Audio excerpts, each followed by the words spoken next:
Alright, I look to be live on your end. Hello everybody, I am Prince Leaf, back again once more for a brand new speedrun actually to be debuted here on the Striking Cancer Out marathon for Junkyard Dave's channel. So I have actually never ran this game before on any sort of marathon whatsoever, so this might be the very first time you guys have ever seen this run. It's definitely the very first time you're going to see me play it. So without further ado, let's go ahead and get right into it. So 3, 2, 1, go. So the first thing you need to know about this game is that A and B are swapped. Normally you would press the A button to jump, but no, it's B in this game. And there you go. That's some helpful knowledge for you. So this first level, kind of the reason why I didn't want to speedrun this game originally was because this first level is kind of a tutorial stage and there's nothing really special going on with it. You go right just to go left, but because Big Crunch Bar found this little skip here, we actually just skipped all of that level, so we don't have to like practice. So big thanks to him for finding that strat, because if it were not for that strat, I would not be running it right now. Because this level, the second one, is about the same as the first level. It's more of an auto-scroller sort of, time waster, and we don't really like that. So instead of getting 2 of those levels that make up about 3 or 4 minutes of the run, we only get 1. But this one is also kind of shortened a little bit. But right now, I'm doing the auto-scroller portion, so we're going to be just waiting and riding these platforms. If I fall, this is about a 2-minute loss.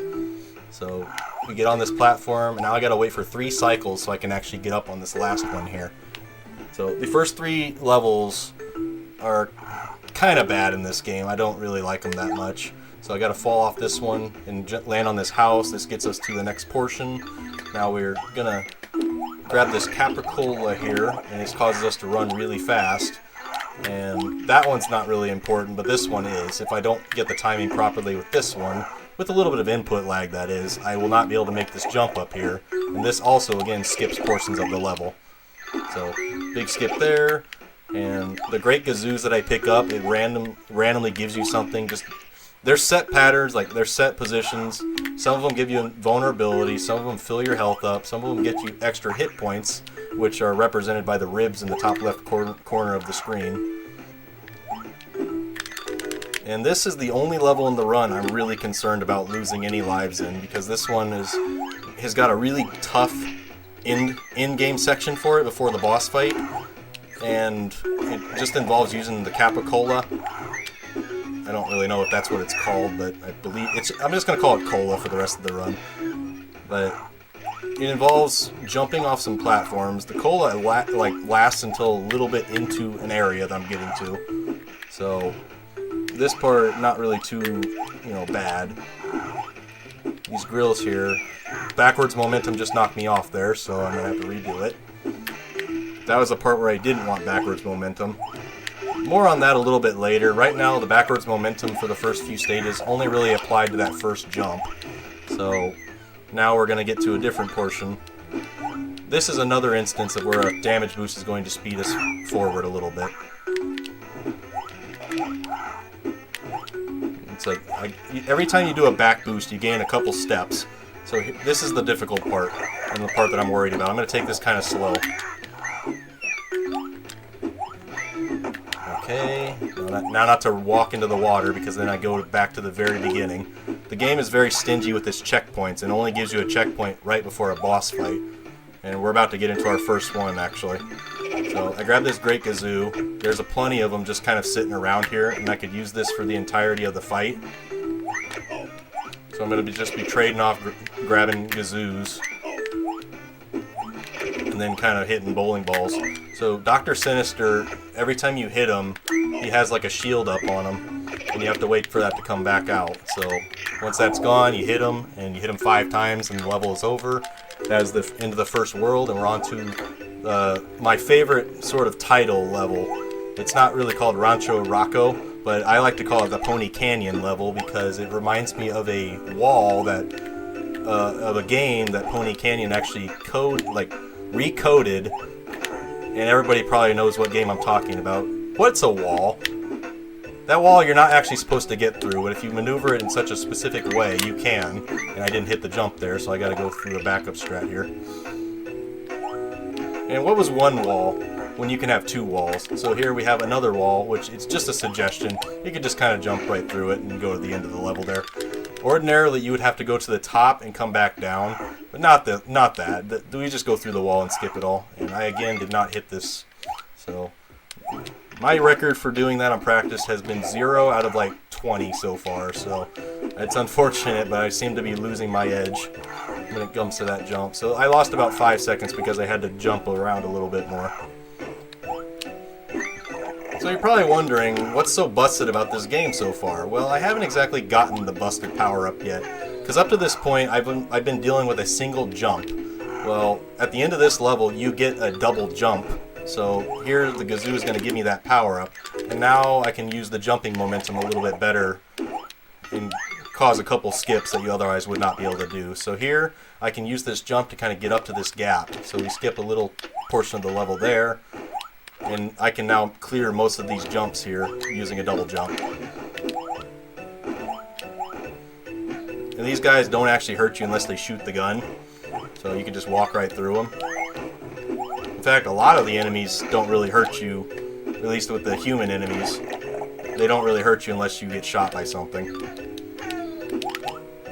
So grab a Gazoo here. We are again on to another boss fight. This one's about the same as the last one. Dr. Sinister is going to do pretty much the exact same thing. Nothing interesting really happens other than just the fact it's a different pattern, and that's about it. So this one kind of stinks. You just try to hit him when his iframes are up, and you have to hit him 5 times again. So on to World 3, the Haunted Mansion. So we're going to again use those damage boosts here. This is kind of where it shows the entirety of the damage boosting. I'm going to try to use as much health as possible to do so. And I missed it there, but I'm still going to do a damage boost. Life's not really that important for this level just because of another skip that's about to come up. So I'm going to take another damage boost here. I'm going to get a kind of useless power up here. It's what you have if you don't have a weapon. So I can now do a karate chop, but I don't really find much use for it other than just to kind of get out of a pinch. So here I have to bounce on this bat in a specific time, and that allows me to go through this invisible wall that just happens to be there. So don't tell anybody about that wall. We'll just keep that a little secret. So once more, just kind of grabbing the cola, avoid getting hit.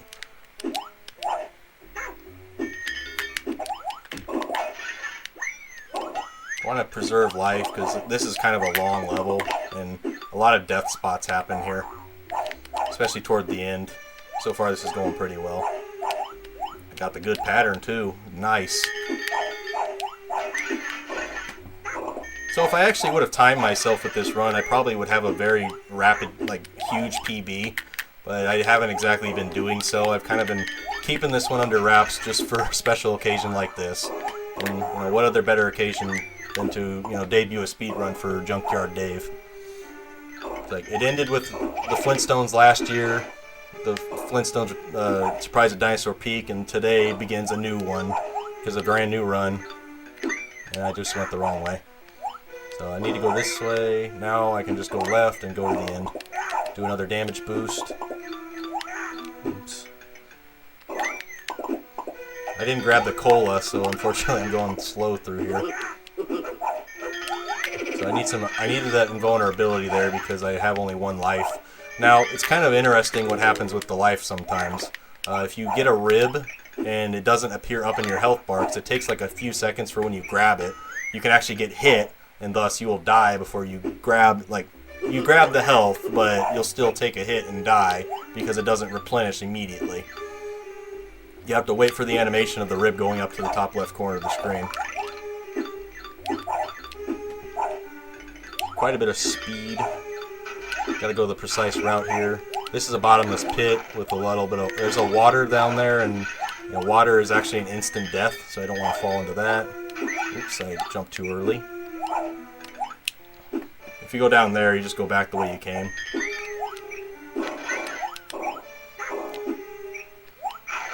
So I try to keep the momentum of jumping off ramps.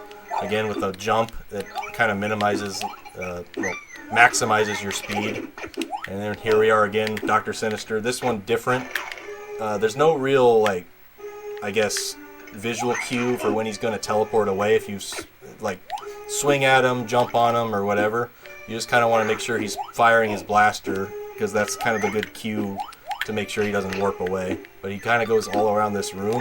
You want to make sure you just hit him. See there? I don't know why he went away there. So I don't want him to be like somewhere where I can't jump on his head, because that's the most consistent, easy way to actually do damage to him. So the same as the last one. It's 5 hits per boss, with the exception of the last one. So there are the 5 hits, and now we're on to the final world of the game. The last 3 levels. Most would probably call these the hardest ones in the game.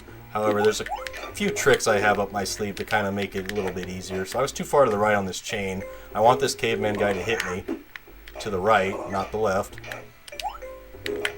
So if he hits me to the right, I can use the back boost to get over a large gap that I otherwise would not be able to get over. And now here is a huge skip, probably the largest one in the game. It's a frame perfect trick, and I just got it first try and then got hit back. It's very hard to hit this jump, but if you do it, it takes you to the end of the level. And I can't do it now. I did it the first time. There we go. He wanted to hit me off again too. So another trick here, we're going to skip a little bit of the level just by using this cola here. Jump on this little dinosaur, jump this entire gap. It's a bottomless pit at the bottom, so you will die, but I skipped like a quarter of the level on that one. And here, coming up, we're going to be using our back boosting a little bit more effectively. So anytime I'm taking a damage boost here, well, this one was not intentional, I was just not in the right spot. But this next one here is going to be intentional. The rock is not in the right spot because I'm a little behind the pattern. So here, use this cola, and I'm going to use my momentum here to jump up to a hidden chain. And this is going to again take me to the end of the level, skipping another quarter of the level. So again, walking through things. And we're already on the last stage. This is the one level which you have to go left instead of right. Because if you walk right, you walk into a bottomless pit and it takes a life away. So just at the start here, we're going to bounce off this rock and get up a ledge that we otherwise would not be able to.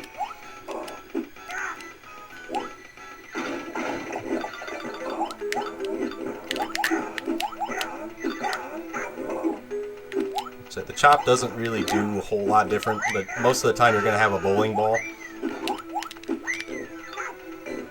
So I want to make sure I hit this caveman because he can screw up the pattern. Knock out this policeman here, sheriff. And again, I have to make sure I'm on the pattern, otherwise I'm going to miss the platform. I made it just in time. That is a very, very tight strat to do there. That cola can actually run out before you get to that ledge. And then you have to go through a lot of platforming that just kind of stinks. So I'm going to jump down here back on the spring because momentum will cause it to jump me a little higher. Then I use more momentum here.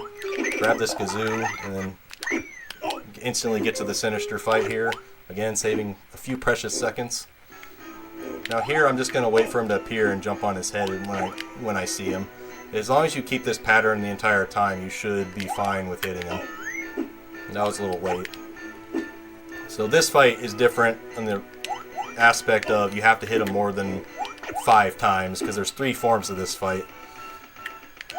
So this is the 4th hit here. This is the last one for this phase. Then a platform appears, we go to the top. I want to make sure he's blaster, okay. Yeah, this fight's not really all that you know, exciting, I'd say. There's nothing really different between the fights, and that's just kind of a shame.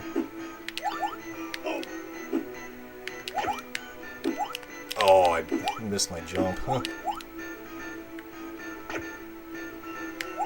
Well, this run was going pretty well until that happened. Alright, final hit. at least for this form.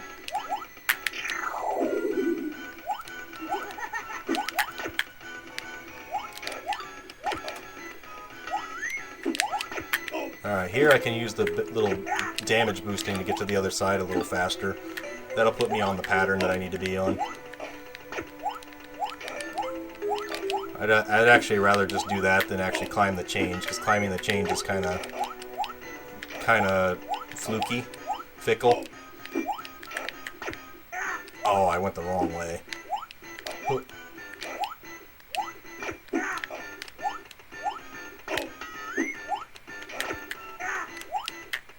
Alright, final hit here. Time is when the end screen is on, not actually when the game ends, so I actually skipped right by it, but a 15:19 on that one is a pretty good time, especially for a run that was actually an hour long for a first speed run.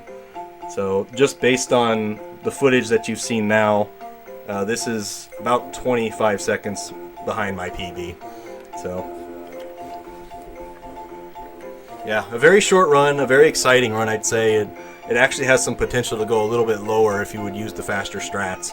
But just cutting 10 minutes, 13 minutes off the current world record right now is just a huge sign of, like, it's a huge sense of accomplishment for me. Because this run was nowhere compared to where it was back in July when it first started. So yeah, that was the Flintstones' Big Trouble in Bedrock. And now that you've seen this exclusive run here on the Striking Cancer Out Marathon, I will go ahead and let Dave switch the run over to the next racer. I thank you all for watching. I hope you enjoyed it. And I, Prince Leaf, we'll see you next time.